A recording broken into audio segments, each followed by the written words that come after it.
ሰላም ሰላም እንዴት ናችሁ? ውድና የተከበራችሁ የነጋቲው ቤተሰቦች ዛሬም ደግሞ ይዤላችሁ የመጣሁት የአፋን ኦሮሞ ንባብ ነው ማለት ነው። እንደሚታወቀው የአፋን ኦሮሞ ንባብን እንዴት ማንበብ እንዳለብን ከመጀመሪያው ከፊደሎች አንስተን እንዴት ማንበብ እንደምንችል ጀምረናል። አሁንም ደግሞ ከዛ የቀጠለ ስለ አፋን ኦሮሞ አናባቢና ተነባቢ እናያለን ማለት ነው። እነዚህን ካወቅን የአፋን ኦሮሞ ንባብ በጣም ይቀልልናል ማለት ነው። ሌሎች ቪዲዮዎችን ያላያችሁ ተመልሳችሁ ማየታችሁን እንዳረሱ። ስለዚህ ይሄኛው አሁን ምንድነው? ቁቤ ዱበቺፍቱና ቁቤ ዱቢፋማ ይባላሉ ማለት ነው። ቁቤ ዱበቺፍቱና ቁቤ ዱቢፋማ። ቁቤ ዱበቺፍቱ ማለት አናባቢዎች ናቸው። ቁቤ ዱበቺፍቱ ማለት አናባቢ ስንት ናቸው? አምስት ናቸው። ሌላኛው ደግሞ ቁቤ ዱቢፋማ ይባላል። ቁቤ ዱቢፋማ ተነባቢ ፊደሎች ማለት ነው። ተነባቢ ፊደሎች ናቸው።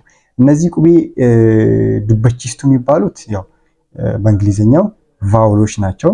ቁቤ ዱቢፋማ ደግሞ ኮንሶናንት የሚባለው ነው ማለት ነው በእንግሊዘኛው። ስለዚህ ቁቤ ዱበቺፍቱ አናባቢ ፊደሎች። ቁቤ ያው ፊደል ነው። ስለዚህ ቁቤ ዱቢፋማ ደግሞ ተነባቢ ፊደሎች። ይሄ ቁቤ ዱቢፋማ ያለ እነዚህ ብቻው መነበብ አይችልም ማለት ነው። እነዚህ ብቻቸውን ድምጽ አላቸው ቁቤ ዱበቺፍቱ የሚባሉት፣ እነዚህ ደግሞ ድምጽ የላቸውም። ከዛ በፊት ምንድናቸው? ምንድናቸው? ቁቤ ዱበቺፍቱ ምንድናቸው? ቁቤ ዱቢፋማ እነማን ናቸው የሚለው እናያለን።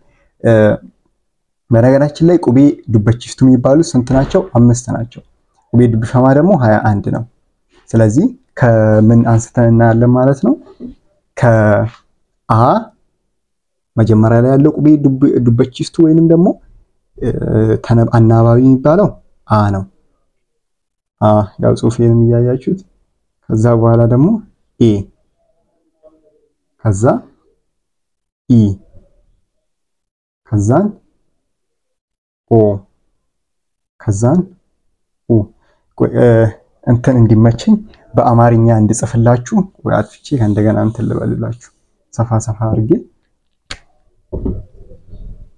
አ አለ፣ ከዛም በኋላ ደግሞ ኢ አለ፣ ከዛ በኋላ ኢ። እንግሊዘኛ የምትችሉ ልጆች የአፋን ኦሮሞ ንባብ በጣም ይቀላችኋል፣ ነግሬያችኋለሁ ከዚህ በፊትም። እነዚህ ናቸው ማለት ነው። አ ኢ ኢ ኦ ኡ፣ አ ኢ ኢ ኦ ኡ። ስለዚህ እነዚህ ናቸው አናባቢዎቹ ማለት ነው። እነዚህ ፊደሎች አማርኛ ውስጥ አይታችሁ ከሆነ ፊደሉ ራሱ ውስጥ ነው ያሉት እንጂ ለብቻቸው እንደዚህ ተነጥለው የሉም። ለምሳሌ አንድ ሰው ቢ ለመጻፍ ቢፈልግ እና በአማርኛ ቢን በአንድ ፊደል ብቻ መጻፍ ይችላል፣ እንደዚህ ብሎ በቃ አለቀ ቢ። ግን ኦሮምኛ ላይ ምንድነው የሚያደርገው? ቢን እና ምን ይጽፋል? ኢን ይጽፋል። ሁለት ነው የሚጽፈው ማለት ነው። አናባቢን የግድ መጻፍ አለበት። በአማርኛ ውስጥ ግን አንድ ላይ ነው ያሉት። ስለዚህ ይሄ አ የሚባለው ምንድነው? በአማርኛው ይሄኛው ፊደል ማለት ነው። አ ነው። አ። ሌላኛው ደግሞ ኤ የሚባለው ደግሞ ኤ፣ ይሄኛው ማለት ነው። ኢ የሚባለው ደግሞ በአማርኛው ኢ። ኦ ደግሞ ይሄ ነው። ኡ ደግሞ ኡ የሚባለው ደግሞ ይሄ ነው ማለት ነው። አይታችሁታል አይደል?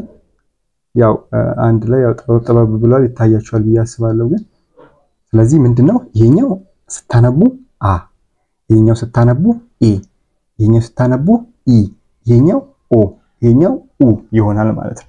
እነዚህ ፊደሎች ተጠቅመን ነው የአፋን ኦሮሞ ንባብ የምናነበው ማለት ነው። በቀላሉ ልናነብ እንችላለን። እሺ እንቀጥል። ሌላኛው ደግሞ ቁቤ ዱቢፋማ ይባላል። ተነባቢ ፊደሎች ማለት ነው። ይሄ ተነባቢ ፊደል ብቻውን ማንበብ አንችልም፣ ብቻውን መነበብ አይችልም። ግን ከምንድን ጋር ነው? ከተነባቢ ፊደል አናባቢዎች ጋር ወይንም ከቁቤ ዱቢፋማ ጋር አንድ ላይ ይነበባል። ወርዶችንም ካሁኑ ያዛችሁ ሂዱ። ዱቢፋማ ማለት ምንድነው? ተነባቢ ያዙ። ኖት ምናምን ያዛችሁ ሂዱ። ዱበቺፍቱ ማለት ደግሞ አናባቢ ማለት ነው። እሺ እንቀጥል። አሁን ቁቤ ዱቢፋማ ከምን እንጀምራለን? ከቢ። ባራካን አችቦ ደግሞ ማንጀና ጫ አችቦዳ ዳ አችቦዳ ፋ። ለምን ኤ ምንድነች? ኤ ዱበቺፍቱ ስለሆነች ማለት ነው። ባ ጫ ዳ ፋ ከዛን ጋ ከዛን ሃ ከዛን ጃ ያው ጽሁፌንም ብዙ ማያምርማ ለማንኛውም ፈታ እያላችሁበት ተማሩ ጃ ከዛን ከካ ጀምረን ደግሞ እዚህ ጋር ላ ማ ና ፓ ቃ ራ ሳ ታ ቫ ዋ ጣ ያ ዛ ስለዚህ እነዚህ ስንት ናቸው 21 ናቸው ማለት ነው 21 ስለዚህ ይሄ ምንድነው ባ ጫ ዳ ፋ ጋ ሃ ጃ ካ ላ ማ ና ፓ ቃ ራ ሳ ታ ቫ ዋ ጣ ያ ዛ ናቸው ስለዚህ እነዚህ ፊደሎች ምንድናቸው መሰላችሁ ብቻቸውን ማንበብ አንችልም ብቻቸው ለምሳሌ እነ አን እነዚህን ብቻቸውን ማንበብ እንችላለን ለምሳሌ አ እንደዚህ ቢመጣ ብቻውን ወይንም ደግሞ በስሞል ሌተር እንደዚህ ቢመጣ አ ማንበብ እንችላለን ችግር የለውም ማለት ነው ግን እነዚህ ስማቸውን መጥራት እንችላለን አሁን ስማቸውን እየጠራ ነው የዚህንም ስም እየጠራ ነው በርግጥ ግን ደግሞ ድምጽ አላቸው እነዚህዎች አ ብቻውን ቢመጣ አንብቡ ብንባል አ ብለን እናነባለን ስማቸው ሳይሆን ድምጻቸው ማለት ነው አ ይሄኛው ይሄ እነዚህ ግን ድምጽ የላቸውም ብቻቸውን ድምጽ የሆነው ለምሳሌ ቢ ምንም ብ የሆነ እንደ አማርኛ ለምሳሌ እንደ ብ አይነት ድምጽ ነው ሊሆን የሚችለው እንትን ውስጥ ራሱ ቢገባ ብቻውን ከሆነ ንባብ ውስጥ ራሱ ቢገባ ማለት ነው እንዴት ነው የሚነበበው ከነዚህ ጋር አንድ ላይ ሆኖ ነው ማለት ነው እንዴት ነው የሚለውን አሳያችኋለሁ እነዚህ ኖት የምትይዙ ከሆነ የምጽፉ ከሆነ አንዴ ቪዲዮን ፖዝ አድርጉና ጻፉት ኦኬ ጽፋችኋል ብዬ አስባለሁ ስለዚህ አሁን የተወሰነ ፓርቷን አጥፍቼ አሳያችኋለሁ ይሄ እንግዲህ ቢፈማውን ፓርት አጠፋና አሳያችኋለሁ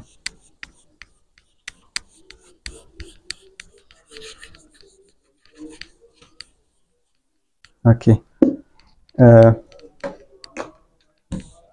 ምንድነው ለምሳሌ ቢ ባን እንውሰድ ለምሳሌ ባን ብንወስድ ባ ብቻውን ድምጽ የለውም ግን ደግሞ ከማጋ ነው በሰፊው እንማራለን አትጨናነቁ ብዙም ዛሬ ዝም ብዬ እንደ ኢንትሮዳክሽን ነው የምሰጣችሁ ለምሳሌ ባን የሆነ ድምጽ መስጠት እንፈልግ ቢ ባ ራሱ ለማድረግ እንፈልግ ይሄ ባ አይደለም ድምጹ ባ አይደለም ስለዚህ ባ ለመሆን ምን አለበት ኤ አብራው ልኖር ይገባል ማለት ነው ባ እንደዚህ ነው ባ የሚጻፈው ቢ ለማለት ደግሞ ቢ ኤ የኤን ድምጽ ይወስዳል እነዚህን በዲቴል እንማራለን ችግር የለውም ቢ ኢ የሚል ድምጽ ለመውሰድ ደግሞ ቢ ኢ ቢ ሲል ውስጡ ኢ የሚል ድምጽ አለ ስለዚህ ኢ ነው ወስደን ነው ከኢ ጋር መንጽፈው ቢ ያው ስሞል ሌተር እየተጠቀሙ ስለሆነ ነው ቦ ለማለት ስንፈልግ ደግሞ ቢ እንዳለ ነው የሚሆነው ሁሉም ጋር ኖርማሉ ቢ ነው ያለው ከዛ በኋላ ኦ እየጨመረ እንደዚህ እንማራለን አሳያችኋለሁ ይሄንን በሰፊው ችግር የለውም እሺ በቲክቶክም እያስተማርን ነው ስለዚህ አጠር ባለ መንገድ ደግሞ ቲክቶክ ላይ መማር የምትፈልጉ ዲስክሪፕሽን ስላለ ቲክቶክ ፔጃችንን ፎሎ ማድረጋችሁ እንዳረሱ እንዲሁም ደግሞ ቴሌግራም ግሩፕ አዲስ ቴሌግራም ግሩፕ ጆይን አድርጋችሁ እዛ ላይ እየተመካከርን እየተማማርን ሁላችንም ሐሳብ እየተሰጣጣን እንሄዳለን ማለት ነው ስለዚህ ለዛሬ ያቀርብኩላችሁ ይሄው ነው በእያላችሁበት ደህና ሰላም ጤና ሁኑልኝ ቻው